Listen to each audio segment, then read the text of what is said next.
Hare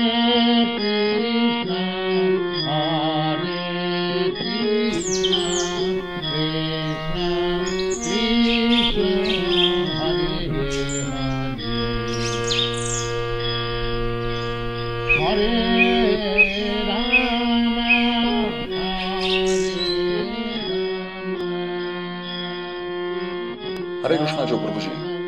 Hare Krishna, Nimai Pr. So, Joe Prabhuji, what brings you here? Well, Prabhuji, I was a little confused and so I called you up. Confusion? About what?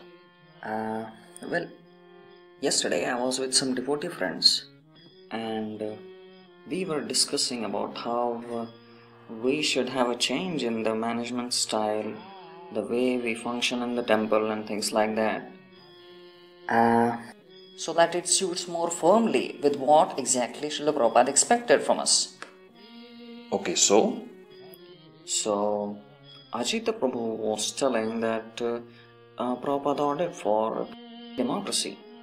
Aparajita Prabhu was talking about communism, spiritual communism that Prabhupada talked about, and he quoted Prabhupada. And Achyuta Prabhu was telling very emphatically how monarchy was the best thing, and that's exactly what Prabhupada wanted. And Akrosha Prabhu shouted and told that it's Varnashram system that we should focus upon. And Adhunika Prabhu was telling how since Prabhupada ordered to organize, so we should implement modern ways like TQM, Six Sigma, systems management, QMC, ISO, and etc.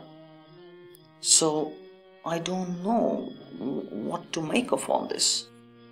So, whom did you follow? Well, I inadvertently followed Atmarama Prabhu. And what did he say? Well, Atmarama Prabhu could not say anything because as the discussion went on, he fell asleep. So? And so I am now totally confused about everything. And I decided to come to you. So today I finished my chanting early and I immediately rushed to temple to ask you and resolve this conflict forever. What do you want to ask? Prabhuji, I don't understand why Prabhupada seems so contradictory about the very same subject matter. I don't understand how to reconcile these contradictions. I don't understand how to prioritize different statements of Prabhupada about the very same subject. I really am totally confused about all this. What to make of it? Please help me. It's good that you have finished your chanting. We can discuss now. First and foremost thing I want you to do is delete everything from your head that you have heard and known about this subject. Delete everything? Yes, very important. Do it now. Definitely. Feeling better? Loads. Good. So,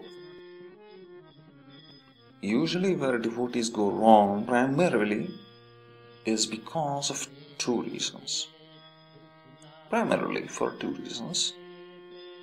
First is because they don't take the complete picture into account. And second is because they quote out of context or connect any quote of Prabhupada anyhow and not the way Srila Prabhupada had connected it. Meaning? Okay, let's see the first case, not taking the complete picture into account. Well, did you hear the story of the elephant and 6 blind men? Yes. The 6 blind men were trying to find out how an elephant looked like, the structure of the elephant. The 6 blind men were touching the elephant at different parts and were concluding differently. But none of them were right. Why? Because they were not taking the whole elephant into consideration.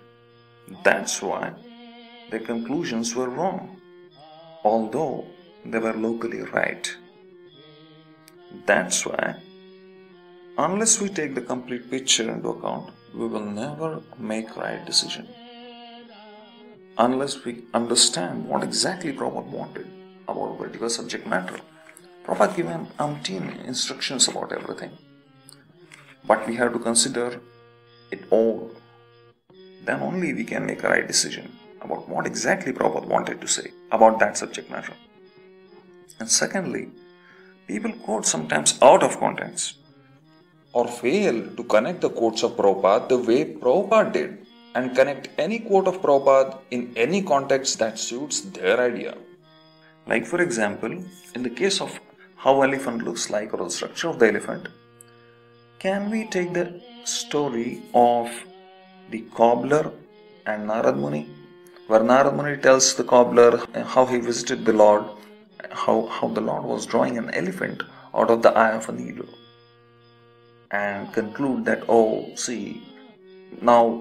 this is about the elephant, and because we can draw the elephant through the eye of a needle, so we can conclude that elephant is smaller than the eye of a needle. Can we say that? No, of course not. It's out of context. No? What is the problem? Aren't we talking of the elephant? No, but that is not what the conclusion is. The story is about something else. It's about the greatness of the Lord and not about the size of the elephant. Exactly. Similarly, we have to be contextually correct also. We must connect it the way Prabhupada has connected it. Right. So these 2 points are very important. Apart from that, once you have done this basic thing of collecting everything about that subject matter, contextually correct, and as much information as possible about that subject matter, what Prabhupada had told, then it's possible to draw a nice conclusion out of it, which will be holistic, and it will be easier for you to draw the right conclusion and not get confused about the apparent contradictions. So, Joe Prabhu, most of the devotees whom you discussed yesterday might have fallen in one of the 2 cases.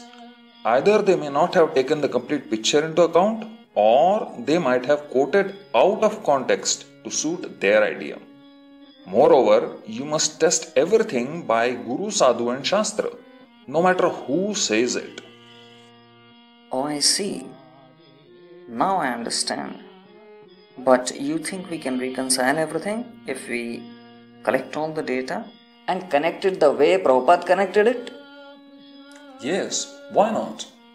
Study everything scrutinizingly and try to connect the dots. And you can string every sentence of Prabhupada in an authentic theme as explained by Prabhupada. This theme sometimes can also be presented in a map or a flowchart like format, like many devotees take notes. Oh, say like a mind map or flowchart or something? Yes, but that is not enough. There is one more thing. To check if your understanding is authentic, one must use the Guru Sadhu Shastra method. Only then your understanding will be accepted to be correct. Contrary to opinion of uninformed critics, the followers of Krishna consciousness are not mindless or fanatical. They intelligently follow the system of checks and balances called Guru, Sadhu and Shastra. That is, one must accept a bona fide spiritual master who must in turn be confirmed by opinion of great saintly persons and revealed scriptures. In summary, scrutinizingly study Srila Prabhupada books to get the right understanding of it. Check your understanding with Guru, Sadhu and Shastra method. I got this. But Prabhuji, can you please tell the conclusions of your study about the subject of governing, please? Sure. Let's begin with the fundamental concepts of ideal social system and political system. But to do that, it's important to give up your ideas first. And you must be humble enough to accept Prabhupada's leadership and thus take his plan, no matter you like it or not. For Prabhupada can tell us the truth, for he has seen the truth. Right. Oh, I see. That's why you asked me to delete everything. Precisely. Aha. So, shall we discuss that subject now? Yes, please. Very well then. Jo Prabhuji, fasten your mind seat belt and give your complete attention to me now. For this subject is very important not only for you but also for everyone in ISKCON. Shall we? Yes, Prabhuji, you have my attention. Thank you for your attention, Jo Prabhu.